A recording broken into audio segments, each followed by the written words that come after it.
आज उपभोक्ता दिवस पालन है। माननीय मुख्यमंत्री आम सहित आसिक रहिले आमको उत्साहित कले उनको बहुत बहुत धन्यवाद। कहूली जे मो भाषण प्रसंग में 24 वर्ष भितर सबु प्रकार व्यवस्था पूरा भुशुड़ी पड़ी। आउ मो डिपार्टमेंट रे जिला वाइज जो स्टाफ रहा कथा स्टाफ भी ना ऑफिस खोलुने माने जो प्रकार गोटे भय रहा कथा बेपारी मान विरुद्ध कला बेपारी जो मैंने जो मैंने लोक ठकुंट कंज्यूमर मान भर रहा कथा जो गोटे डिपार्टमेंट अच्छी आमको जगियापी आम चेक करने सेटा ना मु विभिन्न जिला गस्त करुच्ची देखुची जे से स्टाफ ना पचारे कहीं तुम कम कर भाई आम कौन अच्छे आम गाड़ी ना मोटर ना स्टाफ ना से कथा माननीय मुख्यमंत्री आगे कहती जे से व्यवस्था को सजड़ा जीव जेते स्टाफ दरकार आम तुरंत अपॉइंटमेंट करूँ एवं ये कंज्यूमर फोरम को ताकू मध्य राज्य फोरम को मध्य गठन करूँ जिलार जो फोरम अच्छी ताकू मध्य गठन करूँ आउ गोटे सुस्थ परंपरा आम गठन कर मुझे 371 पेट्रोल पंप रे जो ठके होता रिपोर्ट आसी आम शो कज देचु एवं आउ से व्यवस्था न करने विभागीय अधिकारी मान पूरा तागिद कर विभागीय अधिकारी माने रैंडमली बर्तमान चेक चलती विभिन्न जगार जमी आउ लोक माने कंज्यूमर माने आउ ठकेर शिकार हेबे ना। देखंतु आलू स्थिति सुधरब कि समय लगे आम लगिचु आम एथरिक बहुत बिहन दि जाइए कृषक मान बहुत उत्साहित करा स्वतंत्र किसी प्लान तैयारी करने निवेदन कर कृषि मंत्री को कारण प्रोडक्शन दायित्व तांकर मोर केवल बांटिबा दायित्व तेणु प्रोडक्शन जदि नहब बांटी भी कौटू तेणु मु केभिजी को कही माननीय डेप्यूटी चीफ मिनिस्टर को जे गोटे मीटिंग मो डिपार्टमेंट आउ कोऑपरेशन डिपार्टमेंट आउ डिपार्टमेंट तीनटा डिपार्टमेंट जॉइंट मीटिंग डाकिकी एथिपाई गोटे लॉन्ग टर्म प्लान तैयारी करवा जे केमिति आमे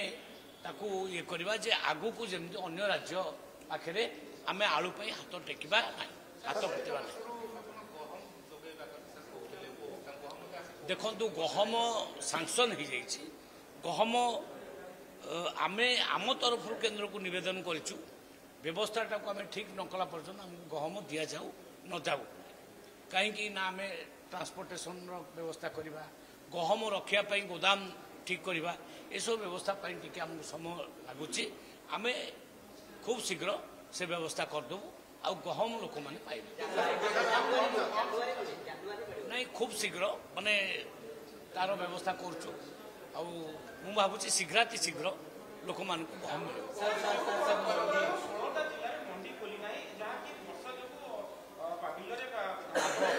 पाग बहुत खराब देला मध्य पुणी भी आज दौर टीवी 24-25 पुणी वर्षा हम तेणु आम सतर्क अच्छु आम कथबार्ता हो माननीय मुख्यमंत्री सहित ए जे जो कृषक मान धान क्षति होती आम आकलन करके क्षतिपूरण आम देवु एवं जो कृषक मैंने दे पारि ना धान से आहरी समय अधिका देवु से सुखे सुखाक ठीक भाव में एफएक्यू मान धान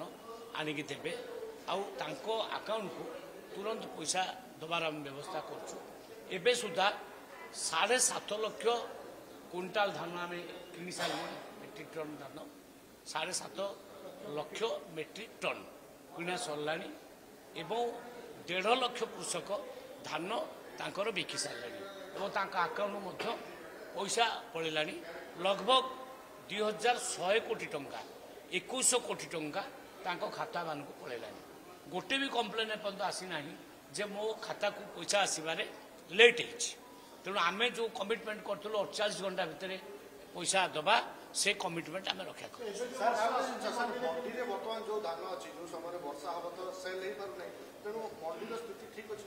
आम प्रत्येक कृषकों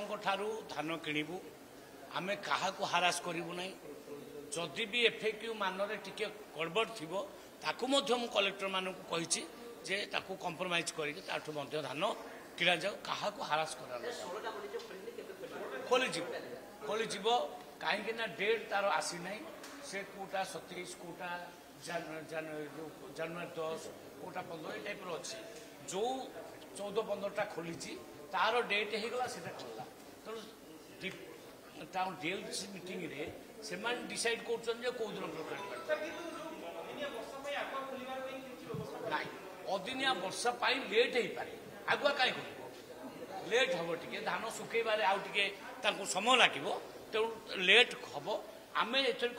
कलेक्टर मानक 15 दिन समय देचु हाथ में सी जदि कौन कृषकर टोकन लाप्स हो गला आहरी 15 दिन पाखे समय अच्छी से धान किणी पारे।